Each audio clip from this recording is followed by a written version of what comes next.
मंदिर में लाकर शादी करती। शादी के दूसरे दिन ही उस आदमी की मौत हो जाती।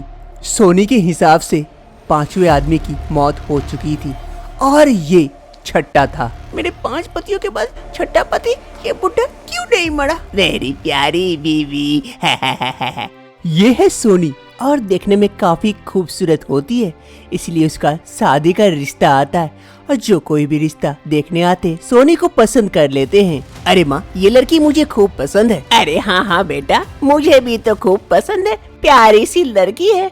बहन जी, हमारे बेटे के साथ आपकी बेटी की शादी को जल्दी से जल्दी तय किया जाए और पंडित जी से समय निकाल कर इन दोनों की शादी करवा देते। बेटी बहुत प्यारी है, मुझे बहू बना के लेके जाना है इसे। अरे हाँ हाँ, क्यों नहीं, आज ही मैं पंडित जी से बात करती हूँ, अच्छा दिन देखकर इन दोनों की शादी करवा देती हूँ। सोनी की शादी तय हो जाती है। फिर सोनी और मदन की शादी मंदिर में ही करा देते हैं। दोनों की शादी संपन्न होती है। फिर सोनी और मदन दोनों बड़ों का आशीर्वाद लेने के लिए जैसे ही नीचे झुकते हैं, मदन वहाँ पर गिर पड़ता है। अरे मदन बेटा, क्या हो गया? मदन बेटा, मदन बेटा, मदन मदन मदन मदन, क्या हो गया तुझे? सभी आश्चर्य थे कि आखिर मदन को क्या हो गया। फिर कुछ ही समय में पता चल गया कि मदन इस दुनिया को छोड़ के जा चुका है। अरे कैसी कुलक्कनी लड़की है, मेरे बेटे को खा गई। अब मैं क्या करूं? मेरे एक ही बेटा तारे, इसको लेके जाओ, मेरे आंखों के सामने से जल्दी लेके जाओ। मेरा बेटा चला गया, मदन बेटा। शादी के पहले दिन ही सोनी विधवा हो चुकी थी। सोनी और उसकी माँ वहाँ से चली जाती है। मदन की मौत हो चुकी थी। अरे माँ, मेरे शादी के पहले दिन ही मेरे पति की मौत हो गई। कहीं वो बात तो सच नहीं हो गई कि वो पंडित जी ने जो श्राप दिए थे वही सच होने लगी? छोटू और सोनी दोनों एक दूसरे के बहुत अच्छे दोस्त थे। दोनों खेलने के लिए आज मंदिर आ गए थे। अरे सोनी, यहाँ क्या खेलेंगे हम लोग मंदिर में? चल उधर खेलते हैं। अरे छोटू, आज नया खेल खेलते हैं, शादी खेलते हैं। नहीं नहीं, मुझे अच्छा नहीं लगता ये सब। अरे देखना, बड़ा अच्छा लगेगा। फिर सोनी और छोटू मजाक मजाक में ही एक दूसरे को माला पहनाते हैं और एक दूसरे के साथ शादी करते हैं। अरे छोटू, हमारी शादी हो गई, चल अब घूमने चलते हैं। ठीक है, चल। फिर वो दोनों मंदिर से बाहर आ जाते हैं। छोटू और सोनू दोनों शादी करने के बाद घूमने के लिए निकल जाते हैं। नदी किनारे इधर उधर घूमते हैं। अरे छोटू, तुमने मुझसे शादी किए हो, मुझे कुछ गिफ्ट नहीं दिया? अरे सोनी, बोलना क्या चाहिए, मैं दे सकता हूँ। फिर सोनी सोचने लगती है कि छोटू से क्या गिफ्ट मांगा जाए। इधर उधर घूम के देखती है, तभी अचानक से सोनी की नजर एक पेड़ पे जाती है जिस पर आम के फल लगे हुए थे। सोनी को काफी लालच आती है। सोनी छोटू से कहती है, अरे छोटू, वो देखो आम के फल, मुझे वो आम लाके दो, बस इतनी सी बात, अभी देता हूँ। फिर छोटू आगे बढ़ता है और ढेला ढूंढने लगता है। सामने उसे कुछ ढेले दिखाई देते हैं। छोटू जाकर उन ढेलों में से एक उठाता है और आम के पेड़ पर मारता है आम तोड़ने के लिए। इस आम के पेड़ के नीचे एक बेदी बना हुआ था जिस पर एक तपस्वी तपस्या कर रहे थे।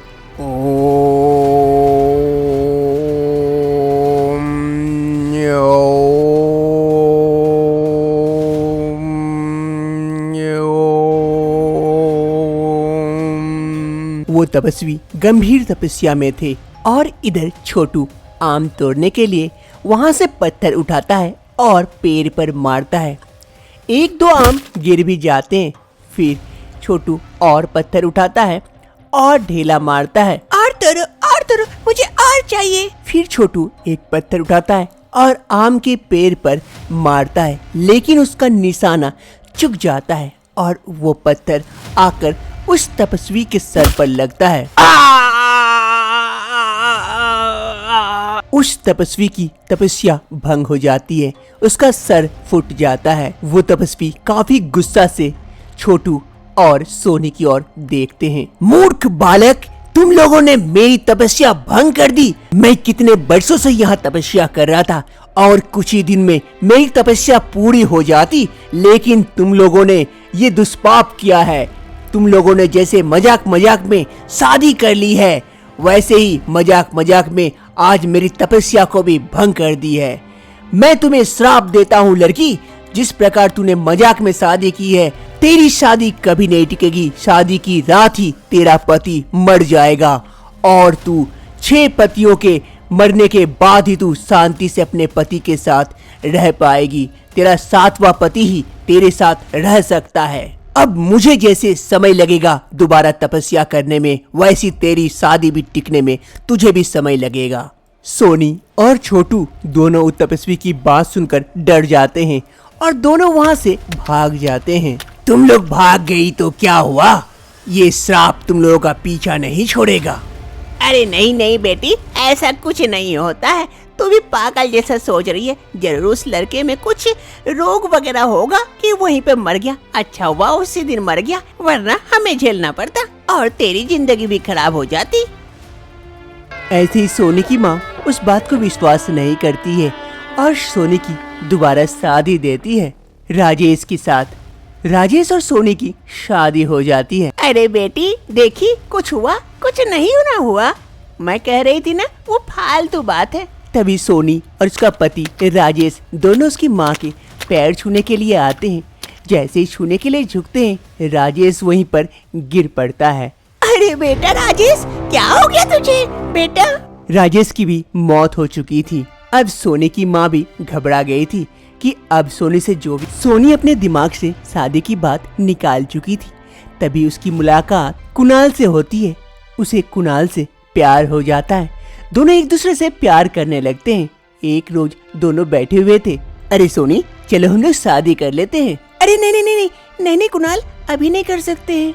क्योंकि सोनी को पता था अगर वो कुणाल से शादी करता है तो उसी रोज उसकी भी मौत हो जाएगी और सोनी नहीं चाहती थी कि कुणाल की भी मौत हो जाए, क्योंकि वो कुणाल से प्यार करने लगी थी। सोनी कुणाल से प्यार करती थी। सोनी को अच्छे से पता था अगर वो कुणाल के साथ जिंदगी बिताना चाहती है तो उससे पहले उसे 6 आदमियों से विवाह करना होगा, ताकि 6 आदमियों की मौत हो जाए और 7वां कुणाल से वो शादी करके अपनी जिंदगी बिता पाए। इसलिए वो हर किसी को अपनी खूबसूरती की जाल में फंसाती और मंदिर में लाकर शादी करती। शादी के दूसरे दिन ही उस आदमी की मौत हो जाती। सोनी के हिसाब से 5वें आदमी की मौत हो चुकी थी और ये 6ठा था। अरे मेरे 5 पतियों की मौत हो चुकी है। अगर मैं इससे शादी कर लेती हूँ, इस बुढ़े से, तो मेरे 6 पतियों की मौत हो जाएगी। उसके बाद मेरे और कोई भी पति नहीं मरेंगे। फिर मैं कुणाल से शादी करके आराम से अपनी जिंदगी बिता सकती हूँ। फिर सोनी अपनी घिनौनी चाल चलती है और एक बुढ़े से शादी कर लेती है। दोनों की शादी संपन्न हो जाती है। अरे तुम मेरी बीवी हो, चलो चलो मेरे घर चलो, अब हमारी शादी हो गई। सोनी इंतजार कर रही थी कि इस बुढ़े की भी जल्द ही मौत होने वाली थी। अरे हाँ हाँ, कुछ देर इंतजार कर लीजिए, फिर चलती हूँ ना आपके साथ आपके घर। काफी देर इंतजार करने के बाद भी इस बुढ़े की मौत नहीं होती है। सोनी मन ही मन सोचती है, अरे इतनी देर तो हो गई, पहले 5 पतियों की मौत तो इससे पहले हो गई थी, लेकिन ये बुढ़ा मर क्यों नहीं रहा है? क्या हो गया? उस पंडित जी का श्राप काम नहीं कर रहा है कि क्या हो गया? ये मर क्यों नहीं रहा है? काफी देर इंतजार करने के बाद भी ये बुढ़ा मरता नहीं है। चलो चलो मेरे साथ चलो, जल्दी से चलो, फिर हम लोगों की स्वागत की तैयारी भी तो करनी है। चलो चलो चलो मेरे घर चलो, मेरी बीवी, मेरी कितनी प्यारी बीवी है। आखिर 5वें पति के बाद ये 6ठा पति सोनी जिससे शादी की थी, इसकी मौत क्यों नहीं होती है? कुछ साल पहले की बात है। छोटू सोनी के साथ वहाँ से भाग जाता है और वापस घर की ओर आता है। उसकी दादी दरवाजे पर छोटू का इंतजार कर रही होती है और छोटू दादी दादी दादी, छोटू नीचे गिर पड़ता है। उसकी दादी जल्दी से छोटू के पास आती है, उसे उठाने की कोशिश करती है। अरे छोटू बेटा उठ जा बेटा, क्या हो गया तुझे? क्या हो गया छोटू बेटा? छोटू और उठता नहीं है। काफी देर हो चुकी थी। छोटू इस दुनिया से उठ जाता है। छोटू को सोनी के साथ खेल खेल में शादी करना पड़ा महंगा। सोनी की पहली पति की मौत हो चुकी थी। सोनी और उस बुड्ढे की आज शादी की सुहागरात थी। सोनी बिस्तर पर बैठकर सोच रही थी, अरे ये बुढ़ा क्यों नहीं मरा, और ये मेरा पति, ये बुढ़ा, इतने अच्छे अच्छे पति सब मर गए, लास्ट में मेरे नसीब में ये बुढ़ा मिला। आखिर उस पंडित जी का श्राप काम क्यों नहीं किया? मेरे 5 पतियों के बाद छठा पति ये बुढ़ा क्यों नहीं मरा? सोनी ये सब सोचते सोचते पागल हो रही थी। तभी वो बुड्ढा वहाँ पहुँच जाता है। मेरी प्यारी बीवी। आज सोनी को अपनी बाकी जिंदगी इस बुड्ढे के साथ बितानी पड़ती है। सोनी अपने प्यार को पाने के लिए 5 जिंदगी को दाव में लगा देती है। उसी की सजा उसे मिल जाती है। वही इंसान उससे दूर हो जाता है और सोनी की जिंदगी में ये बुढ़ा आता है। हमें अपने कर्मों की सजा इसी दुनिया में मिलती है। भले ही हम उसे पहचान न पाए, लेकिन सजा तो भुगतनी पड़ेगी अगर कोई गलती की हो तो। रात का वक्त हो रहा था। पूजा और कमल दोनों सोए हुए थे गहरी निद्रा में। तभी धीरे धीरे कुछ आवाजें सुनाई देती है। पूजा, पूजा, पूजा, उठ जाओ पूजा। ये आवाज सुन पूजा की नींद खुल जाती है। अरे मुझे कौन पुकार रहा है? ऐसा लग रहा है कोई मुझे पुकार रहे हैं। कौन है यहाँ? यहाँ तो कोई नहीं है अभी। फिर पूजा सोने की कोशिश करते हैं, लेकिन वो आवाज फिर से आती है। पूजा, पूजा, उठ जाओ। अब ये आवाज सुन पूजा की नींद पूरी तरह से खुल चुकी थी। पूजा उठकर बैठ जाती है। अरे ये आवाज मेरे कानों में क्यों गूंज रही है? कौन है यहाँ? कौन है? कौन है? पूजा उठकर इधर उधर देखने की कोशिश करती है। तभी पूजा धीरे धीरे खिड़की के समीप जाती है। खिड़की से बाहर जैसे ही देखती है, वो दूर देखती है एक पेड़ पर कोई लड़की बैठी हुई है। ये देखकर पूजा की हालत पूरी तरह से खराब हो जाती है। कमल, कमल! पूजा जोर से चिल्लाकर खिड़की बंद कर देती है। कमल पूजा की आवाज सुन धड़पड़ा के उठता है। अरे पूजा, पूजा क्या हो गया तुम्हें? वहाँ क्या कर रही हो तुम और इतनी जोर से क्यों चीखी? कमल, वहाँ उस पेड़ पे कोई है, देखो ना, मुझे डर लग रहा है काफी। अरे पूजा वहाँ कोई नहीं है, तुम्हारा भ्रम है। लाओ देखता हूँ। नहीं कमल, मत खोलो खिड़की, मुझे डर लग रही है। अरे बाबा डरने की कोई बात नहीं है, हटो मैं दिखाता हूँ। फिर कमल जैसे ही खिड़की खोलता है और खिड़की से देखता है, वहाँ कोई नहीं थे। कमल पूजा से कहता है, लो देख लो, यहाँ कोई नहीं है, बेकार में परेशान हो रही हो, तुम्हारा भ्रम था, चलो अब सो जाओ। कमल वापस से जाकर सो जाता है और इधर पूजा, अरे लेकिन अभी तो उस पेड़ पे कोई लड़की बैठी हुई थी, अभी कहाँ गई? अरे मेरा तो दिमाग खराब हो रहा है। पूजा को कुछ समझ में नहीं आता है, आखिर उसके साथ ये क्या हो रहा है। सुबह का वक्त हो रहा था। पूजा अपने कमरे में बैठी हुई थी। तभी वहाँ पर कमल आता है। अरे पूजा तुम बैठी हुई हो? चलो ठीक है, मैं ऑफिस जा रहा हूँ और कल रात जैसा बेकार में सोचने की कोशिश मत करना। इधर ये सब भ्रम है और वो सब निकाल देना अपने मन से और खुशी खुशी रहना, शांति से रहना। ठीक है जी, आप जाइए ऑफिस। फिर कमल ऑफिस के लिए निकल जाता है और इधर पूजा के मन में वही सारी चीजें घूमते रहती है। फिर से पूजा उठती है और खिड़की के समीप जाकर झांकने की कोशिश करती है। अरे वो कौन थी कल जो मुझे वहाँ उस पेड़ पर दिखी थी, आज क्यों नहीं है? आखिर बात क्या है? वो मुझे क्यों दिखी, कमल को क्यों नहीं दिखी? कहीं ये सच में मेरा भ्रम है या कुछ सच्चाई है जो कमल मुझसे छुपाने की कोशिश कर रहे? कैसे पता करूं? अब पूजा के मन में ये सारे सवाल घूमने लगते हैं। पूजा के मन में ये सवाल कई दिनों से चल रहे थे। अंत तक पूजा एक निर्णय लेती है और उस पेड़ के समीप आ जाती है इस गुत्थी को सुलझाने के लिए। अरे ये तो वही पेड़ है और इसी जगह पे वो औरत मुझे दिखी थी, लेकिन क्या हो सकता है, वो मुझे आखिर क्यों दिखी थी, बात क्या है? पूजा ये सोचते सोचते उस जगह के चक्कर काट रही थी। तभी अचानक से देखती है उस पेड़ के पीछे से एक औरत बाहर निकलती है। पूजा ये देखकर डर जाती है। अरे तुम कौन हो? यहाँ क्या कर रही हो? कहाँ से आई तुम? तुम वही औरत हो ना जो मुझे उस दिन रात में दिखी थी? कौन हो तुम? मुझे क्यों दिख रही हो? अरे डरो मत बहन, मैं तुम्हें कोई हानि नहीं पहुंचाऊंगी, बल्कि मैं तुम्हें बचाना चाहती हूँ। बचाना चाहती हो? किससे बचाना चाहती हो? और तुम कौन हो? मैं कमल की बीबी हूँ। क्या कमल की बीबी? कमल की बीबी तो मैं हूँ। तुम कैसे हो सकती हो? हाँ तुम हो, लेकिन मैं उसकी बीबी थी का क्या मतलब है कि तुम अभी इस दुनिया में? हाँ मैं इस दुनिया में नहीं हूँ। मुझसे डरो नहीं, मुझे मुक्ति दिलाओ, मेरी मदद करो। तुम्हारे सिवाय मेरी और कोई मदद नहीं कर सकता। मैं कैसे मदद कर सकती हूँ तुम्हारी? बताओ क्या कर सकती हूँ मैं तुम्हारे लिए? फिर रानी का भूत पूजा को सारी कहानी बता देती है जो उसके साथ घटित हुई थी। सर्वमंगल मांगल्ये शिवे सर्वार्थ साधिके शरण्ये त्र्यंबके गौरी नारायणी नमस्तुते स्वाहा। कांता देवी अपने बेटे कमल की शादी रानी से करवाते हैं पैसों की लालच में आकर, क्योंकि रानी से शादी करवाने पर उसे काफी सारा दहेज मिल रहा था। कांता देवी और उसके बेटे कमल दोनों पैसों के काफी लालची थे।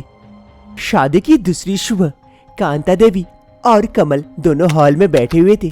तभी वहाँ पर रानी चाय लेकर पहुँचती है। ये लीजिए कमल जी चाय। अरे रानी, तुम्हें थोड़ी सी भी तमीज बोल के चीज नहीं है? बगल में माँ है, बड़ी है, उन्हें पहले चाय देना चाहिए कि मुझे? पहले उन्हें दो। सॉरी, माफ कीजिएगा माँ जी, ये लीजिए चाय। अरे कोई बात नहीं है बेटा, ऐसा हो जाता है, धीरे धीरे सब ठीक हो जाएगा, सब सीख जाएगी। फिर रानी अपने पति कमल को चाय देकर वहाँ से जा रही होती है। तभी उसकी सास उसे आवाज लगाती है। अरे बहू रुक रुक रुक, इधर आ जरा। जी माँ जी कहिए। अरे बहू, इतने सारे गहने पहनी हुई हो, इसे उतार के मुझे दे देना, मैं अच्छे से रख दूंगी। तुम काम काज करोगी तो ये गहने खराब हो जाएंगे। लेकिन माँ जी, ये तो मेरे शादी के गहने, ये मैं। अरे रानी, माँ से मुंह लगाती हो? माँ तो सही कह रही है, गहने खराब हो जाएंगे, तुम काम वगैरह करोगी तो। माँ को दे देना, वो अच्छे से रख देगी। रानी और अपने पति के सामने कुछ कह नहीं पाती है। ठीक है, मैं दे दूंगी। ये कहते हुए रानी वहाँ से चली जाती है। शाम का वक्त हो रहा था। कांता देवी अपने कमरे में बैठी हुई थी। तभी रानी अपने सारे गहने उतारकर लेकर अपनी सास के पास पहुँचती है। उसकी सास उसके हाथ में डब्बा देख काफी खुश हो जाती है। अरे बहू, आओ आओ आओ, बैठो यहाँ, गहने लेके आई हो? हाँ माँ जी, गहने लेके आई हूँ। इस डब्बे में सारे गहने रख दिए, आप अच्छे से रख देना। अरे तू चिंता मत कर, मैं बहुत अच्छे से रख दूंगी। कांता देवी अपनी बहू रानी से सारे गहने ले लेती है और कहती है, अरे बहू एक काम कर, मैं तो ये गहने रख दूंगी, तू जा रसोई में जल्दी से डिनर बना ले रात के लिए, अच्छा सा बनाना कुछ, जा जा, काम बहुत बाकी है अभी। ठीक है माँ जी। रानी वहाँ से चली जाती है और इधर कांता देवी गहने पाकर काफी खुश हो जाती है। अरे चलो अच्छा है, सारे गहने मिल गए। रानी को इस घर में सारा काम करना पड़ता था, मानो इस घर में रानी बहू नहीं नौकरानी बनकर आई थी। एक रोज रानी किचन में थी, तभी उसका पति कमल वहाँ पहुँचता है। अरे रानी, रानी कितने देर हो गए, नाश्ता अभी तक नहीं दी, क्या कर रही हो? मैं तो नाश्ता ही बना रही थी। एक तो नाश्ता नहीं देती हो, ऊपर से मुंह भी लगाती हो, इतनी भी तमीज नहीं है। मैं तो बस कही कि मैं बना ही रही थी।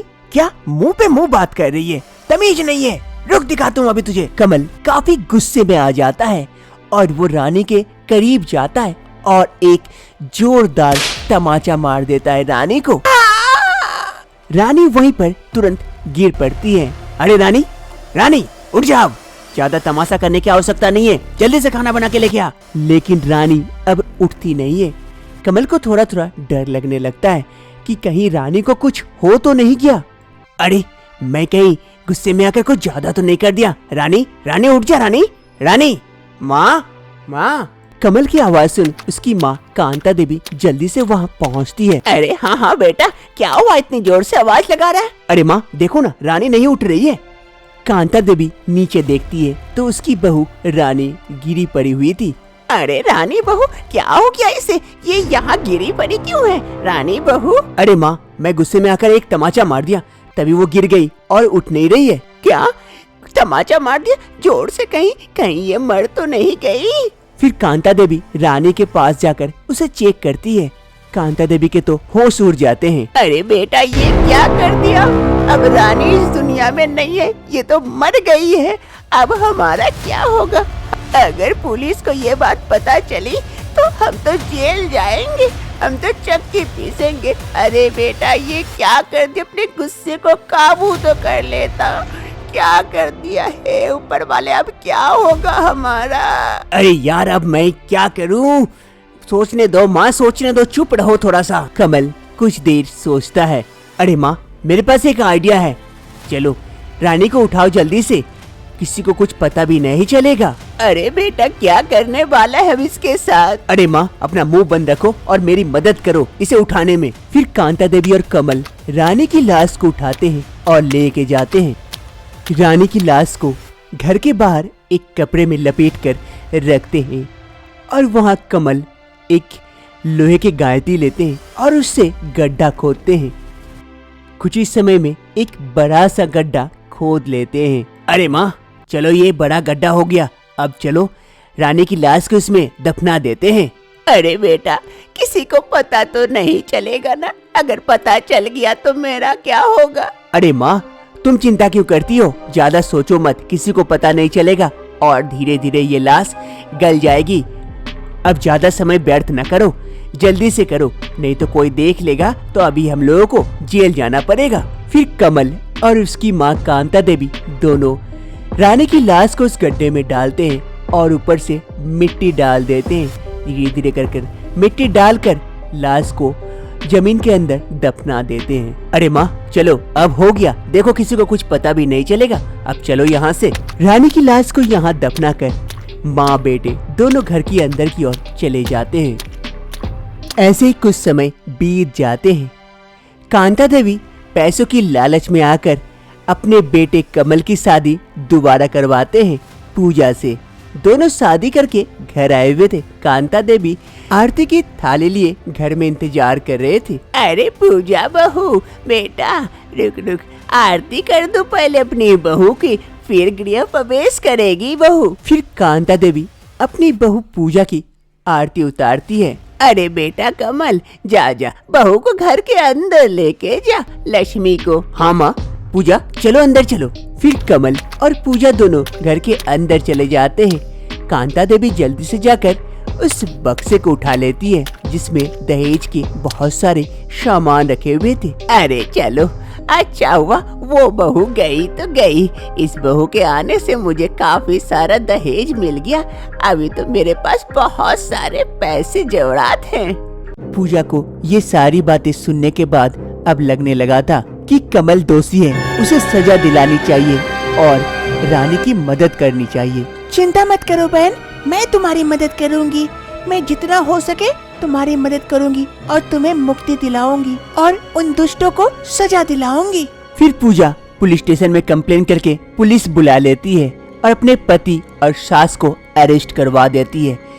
पूजा के कहे अनुसार जहाँ पर लाश होने की संभावना थी, पुलिस वहाँ पर गड्ढा खोदती है और उन्हें वहाँ पर एक लाश मिलती है रानी की।